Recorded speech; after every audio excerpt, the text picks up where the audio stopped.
Learning how to be present is a subject that interests a lot of people in this moment. Now, after this, saying this, of course, people can ask ask how to be present and how to increase one level of presence.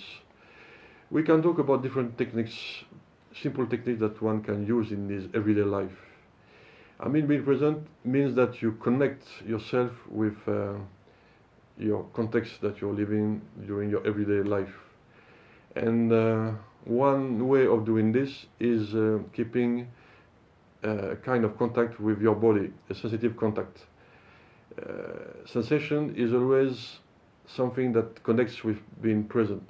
Because when you feel your body, obviously you are in the present moment, you are there. Another technique that one can use is to try to connect sometimes with one's breathing.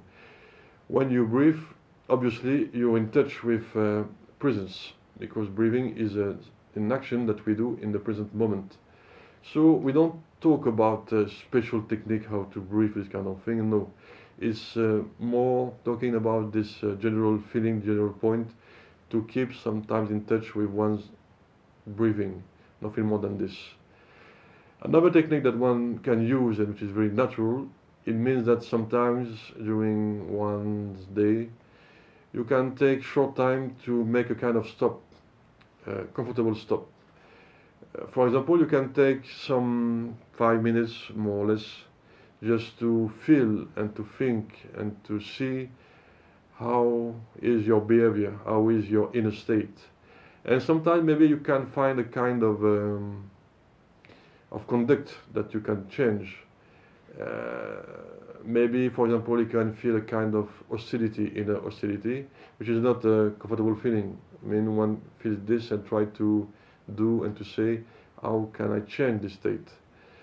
Making this kind of stop in a direct way, in a clear way, and not in an intellectual way, means that you, if you feel this kind of inner state, like hostility, this kind of thing, then if you see it obviously and directly, you can have a kind of natural action, which means that you can find a way of making an inner relaxation, like breathing, like making little exercise, simple exercise, just to change your inner state.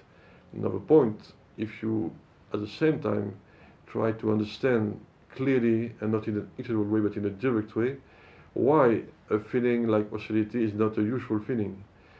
It's a way of thinking that can be very useful. You're not trying to analyze hostility, what I don't know, this kind of thing, very not so useful, but just seeing why this kind of feeling is not helpful for you and not helpful for people who are living with you. When you find the correct answer for yourself and a direct answer, then this kind of answer can have a direct impact on you and can help you to change your inner state. It's the fact that you find a strong and direct answer to this kind of point, why feeling hostility is not useful for me, in a direct and strong way, then this can help you to change your inner state and to understand and to act in a way that you see clearly that when you feel this kind of feeling like hostility, it's not correct for you, not useful for you, and not useful for people who are around you. Another point which is useful to talk about and to remember clearly, a natural question that people have is, how can I help myself and how can I help people around me? The fact that when you are more and more present also means that your level of possibility of helping people around you increases. The more you're present, the more you give a direct impact to people who are around you.